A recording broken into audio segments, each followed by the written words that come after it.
Thanks, Ryan. Now I can see the slides that I want to share with you. Can I just confirm that you can see them as well, please? Yeah, I can see them. Absolutely lovely. Thank you.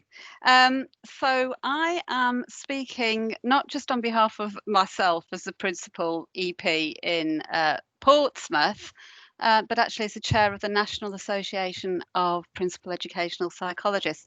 And that's lovely because we are a profession that do like to share our work, not just with schools and families, but also amongst ourselves. So I've been able to garner quite a lot of views that I hope will be interesting to all of us. I must say right now, I haven't got the chat function, so I'm going to rely on Ryan, if that's okay, Ryan, just to monitor that chat function and let me know. Please do interrupt if there's some questions that are coming up, and we'll take them as we go along, and we'll also leave some room at the end to follow them up as well.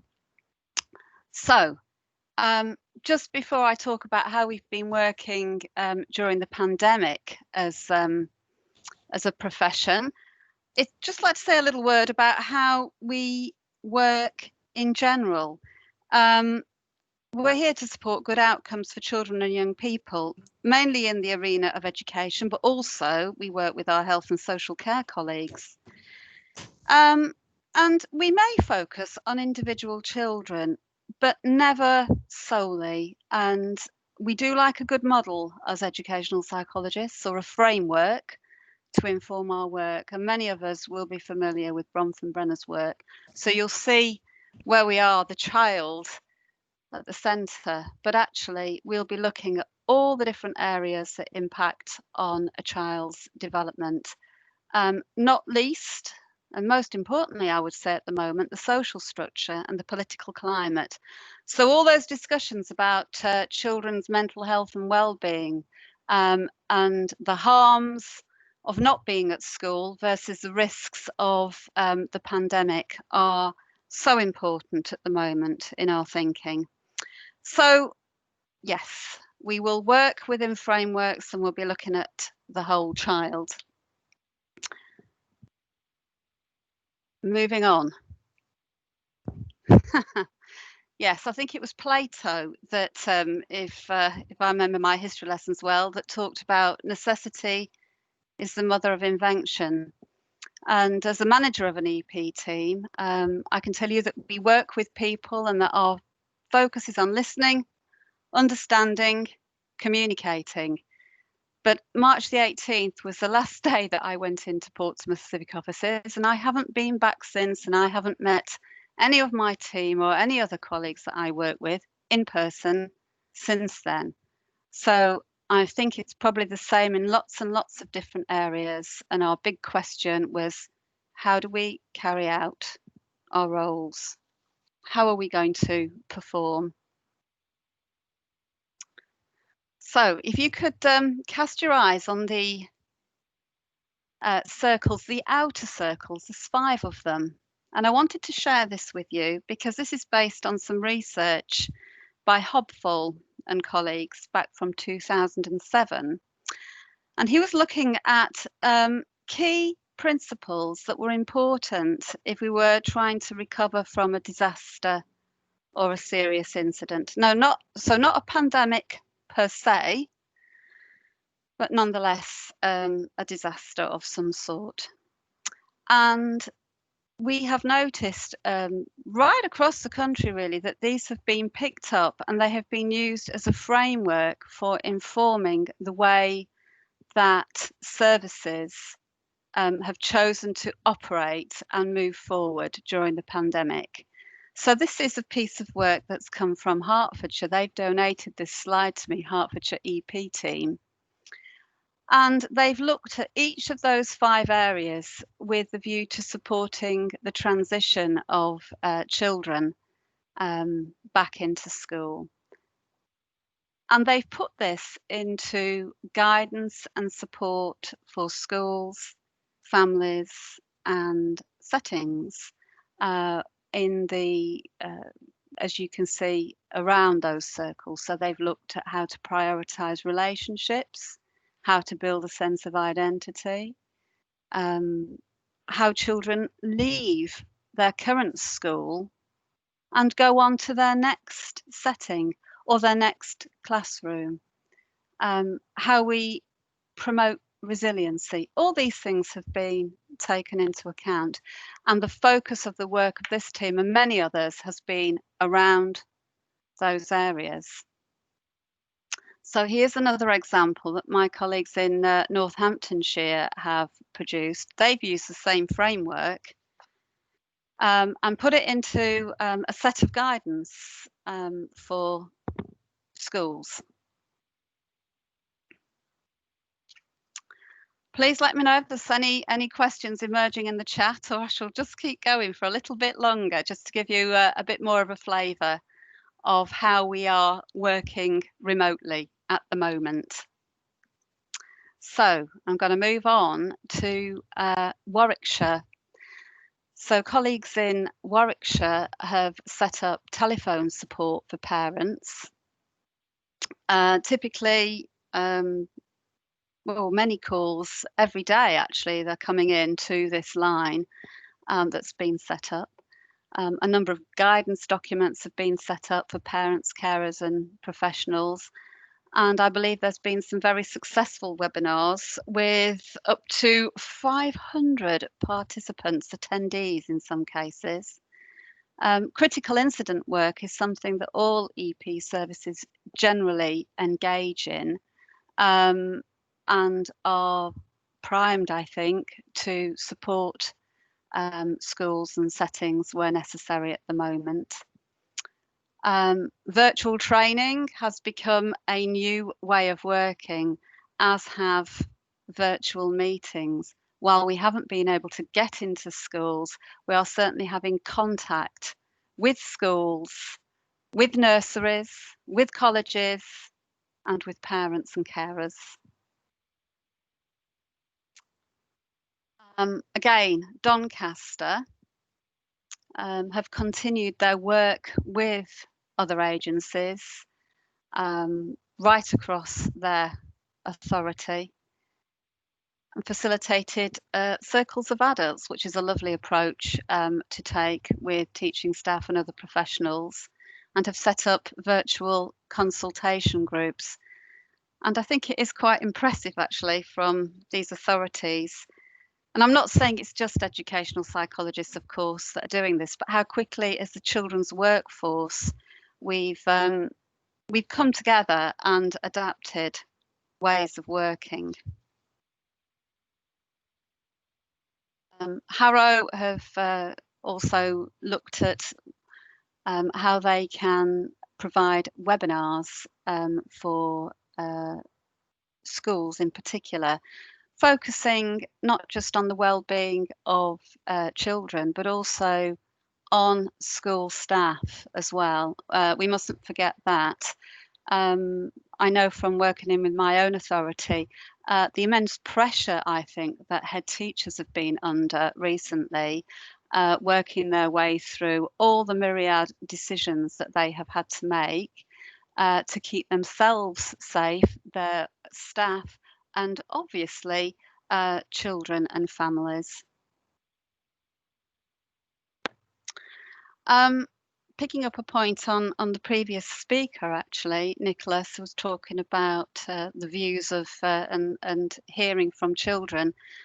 Our colleagues in Southend have done what I consider to be doing the simple things well, which is a phrase I first came across in the Victoria Columbier inquiry, and it's never gone away for me. But actually doing something very simple, but finding out the voice of children and young people. And this was done through a survey. 752 children and young people were surveyed.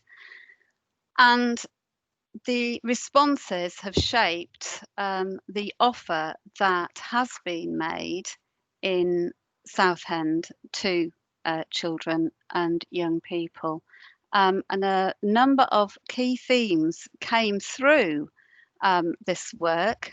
Now, I believe that Anne might be part of the audience, and Anne is the principal EP. So you might have some questions that she can pick up in a little while, although I don't wish her to put her on the spot.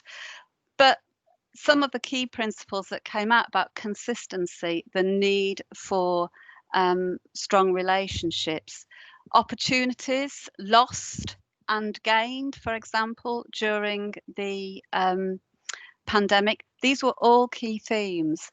And whilst these were children in Southend, it resonated with me. They could easily, I think, have been children in Portsmouth.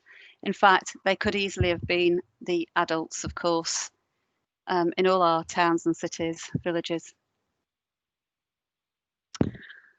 So an example from Camden where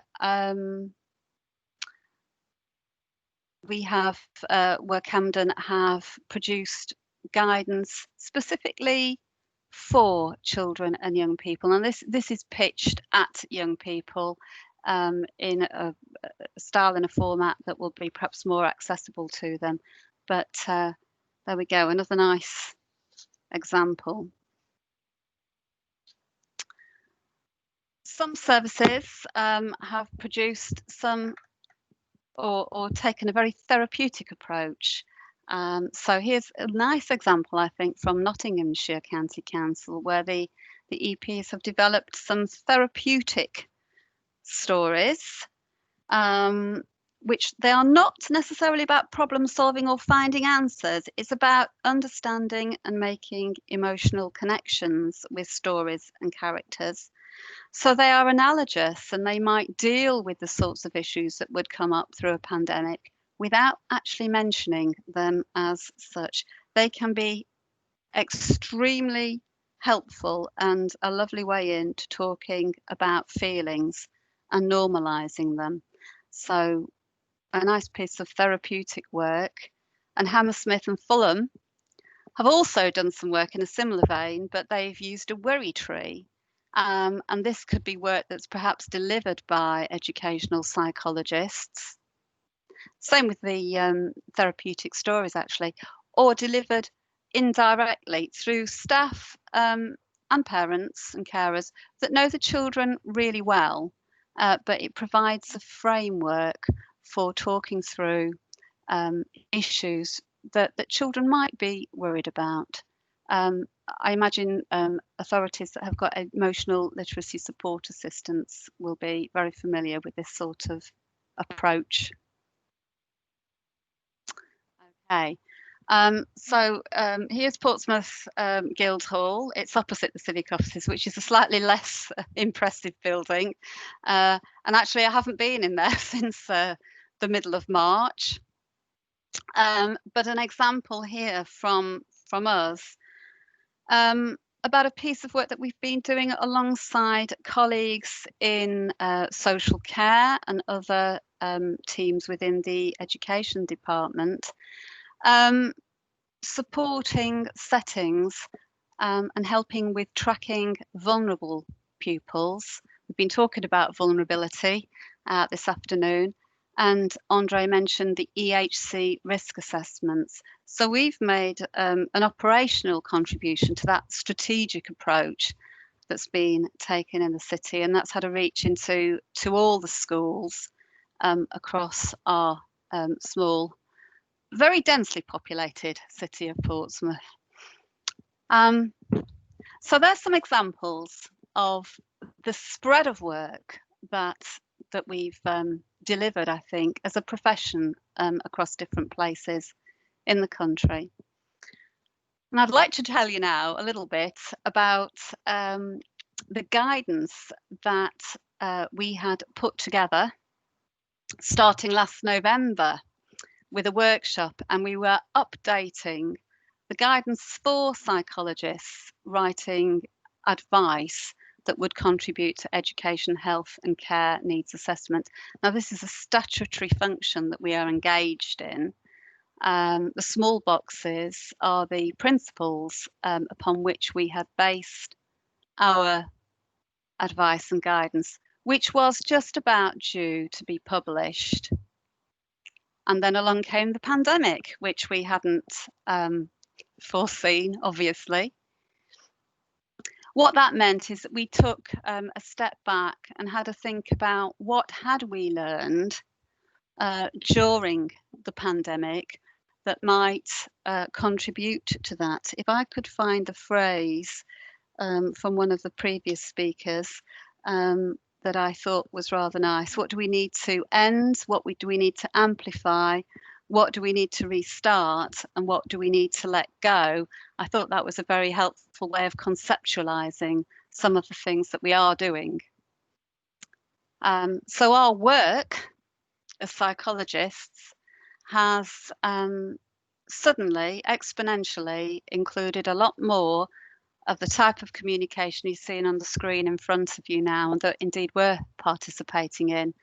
I am not a digital native. This has been a steep learning curve for me, and I suspect to quite a few of my colleagues as well, but it has become part of business as usual now. It's the way we are keeping in touch with our teams, other teams that we're working with, settings, parents, carers. But there are challenges, and this may be something that you would wish to pick up on in the discussion shortly. So again, I've just picked out from Portsmouth Safeguarding Children's Partnership some of the guidance that's been produced, not just for Zoom, of course, could be Microsoft Teams or GoTo or any of the other social media and video conferencing platforms. But actually, we're all impacted by this, the challenge of our shared workspace and home space, the impact that that has on us as workers, not least, and also parents, how we manage that and how that helps us or hinders us in terms of the job that we do. The kinds of things that we have to and have had to get up to speed with very quickly in terms of communicating with people through a screen rather than, as I could put it, in real life. It's a rich vein for discussion, this, and it's something that I think is preoccupying teams. And then, of course, there are issues about consent that we need to be aware of, and safeguarding. I don't know how easy it is for you to read from the screen, but the important box there for me perhaps would be the fourth one down, about having adults with parental responsibility is in the home, or depending on the age of the child, is with the child during any kind of conversation or assessment that's done digitally. Were we working in school, EPs would generally be within sight or hearing of a member of staff who knows the child well, to protect the workers and to protect children. It's good practice. It's what we will do. We have to make sure that we have the same safeguards in place digitally to make people feel comfortable and safe. So that's been a piece of work that we're all getting up to speed with.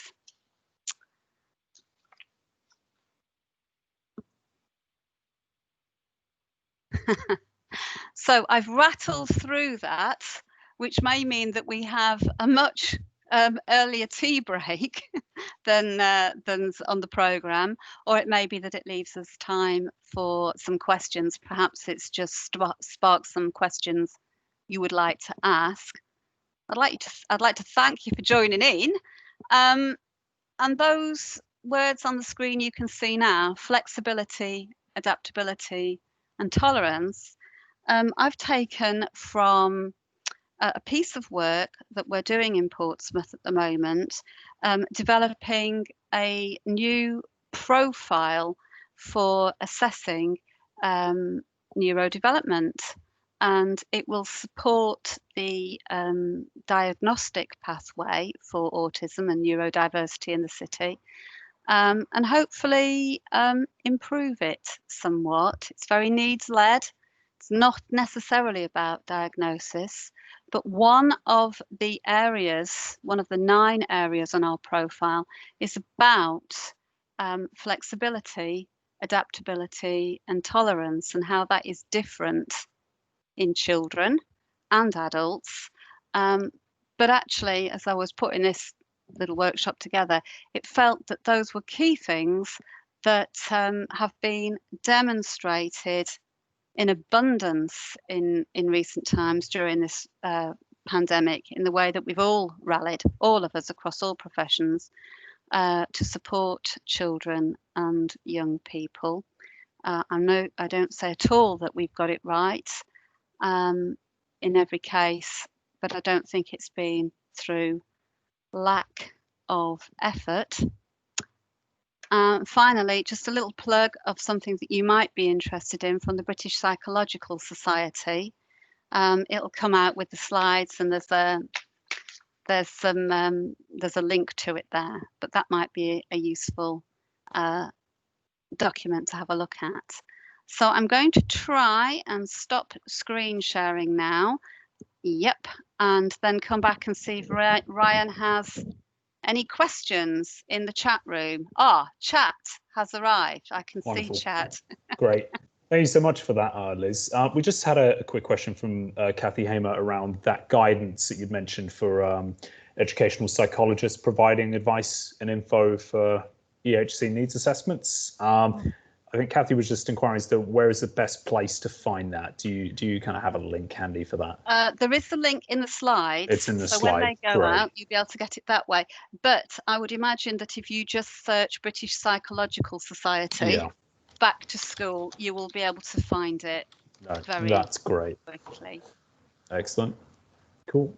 But did anyone else have any questions at all? Seem to have, like you say, you seem to have done quite a quick job of just rattling through everything, which is excellent. There's a lot of great practice going on. But yeah, if anyone does have any questions, feel free to either unmute yourself or pop it in the chat.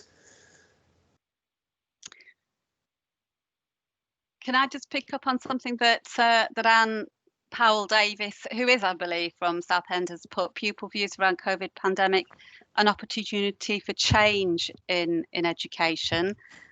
Actually, I think so. I do think that there are ways of working going forward that I would want to see more of, because I think it's better for everybody. Not least commuting unnecessarily when we can. Paradoxically, I have seen more of my team, I think, during the pandemic than prior to that, and that has helped with communication. But I do believe there are challenges that we do have to overcome in terms of how we communicate really effectively with children and young people digitally, and I cannot replace face-to-face contact. Full stop. It might be interesting to hear what other people have got to say, if anyone wished to unmute and add to the conversation. Has anybody got their hands up at all?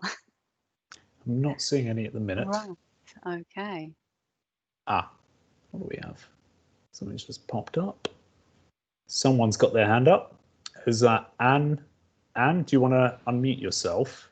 Yes, thank you, Ryan. And Liz, could I just say, I just wanted to thank you for that very succinct summary of the work that we're doing as educational psychologists. And as a personal comment myself, I think one of the things that's come to the fore nationally has been the way that the profession, I know we've all been helping each other, it's the important thing and the right thing to do, of course, but the support that psychologists have had from each other across the country in terms of sharing ideas, looking at resources together and developing work has been phenomenal.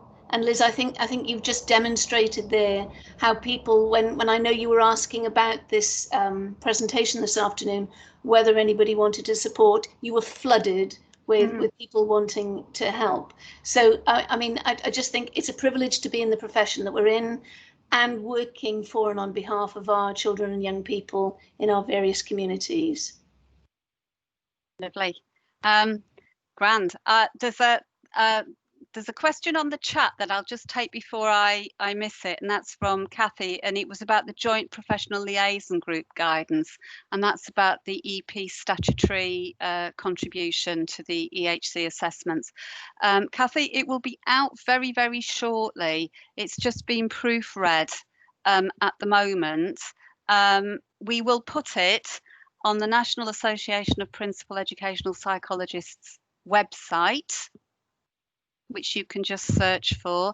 It will go out with the Association of Educational Psychologists, and every principal EP will have a copy of it or access to it.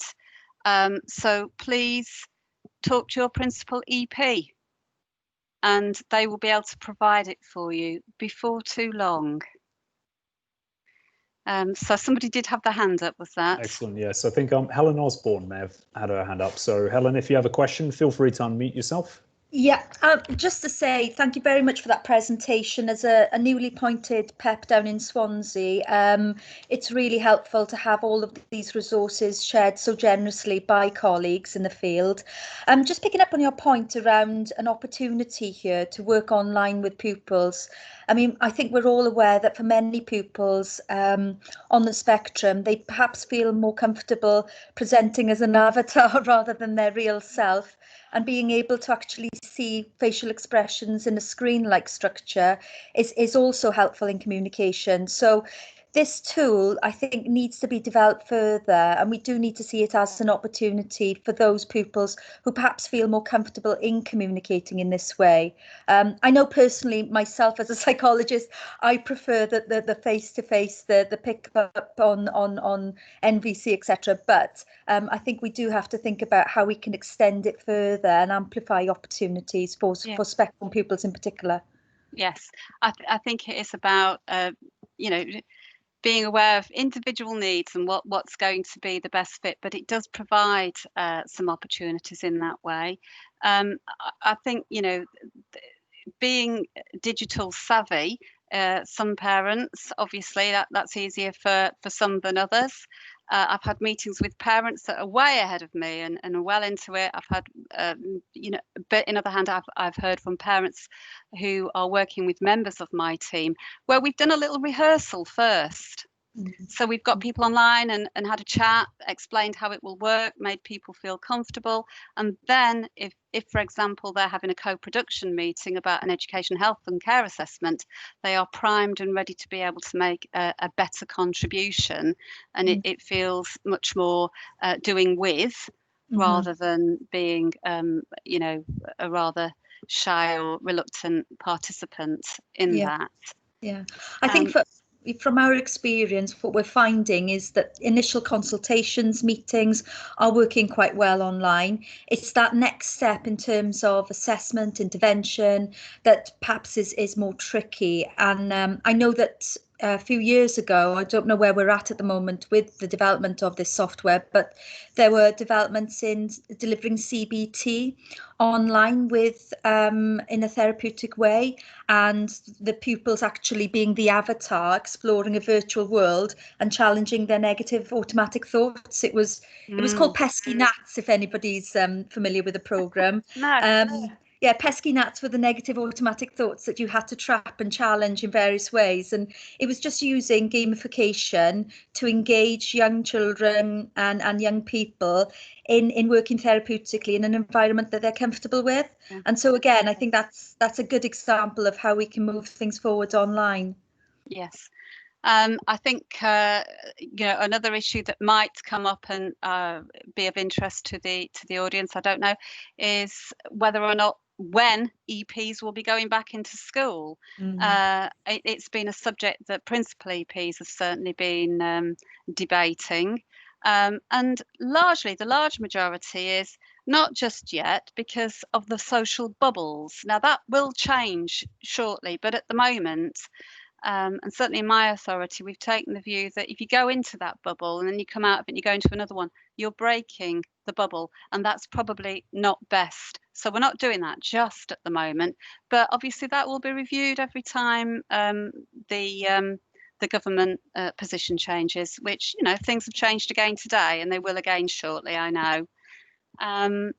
And psychometric assessments for those EPs that engage in psychometric assessments. That's an interesting one. But Pearson, who provide them, have given guidance about how you might want to do that. And EPs are working very innovatively, I think, asking parents or other carers or educators to carry out a task.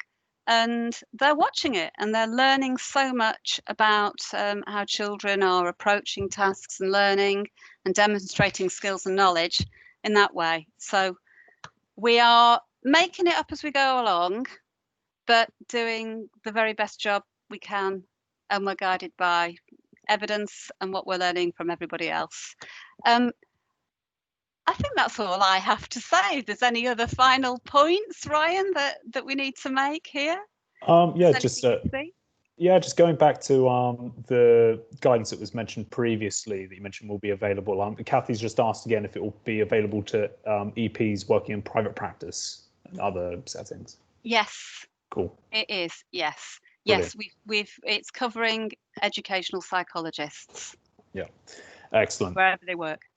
Well, that's really useful. No, thank you. And it's been so helpful to hear you share your experience of how things have been progressing in Portsmouth and to have all of those other examples from different local areas across the country. I will just open it up because we're currently 5 minutes before the scheduled end. So if anyone does have any other questions, now is the time. Otherwise, we can have an extra 5 minutes for the tea break. But yeah, any final questions before we sign off?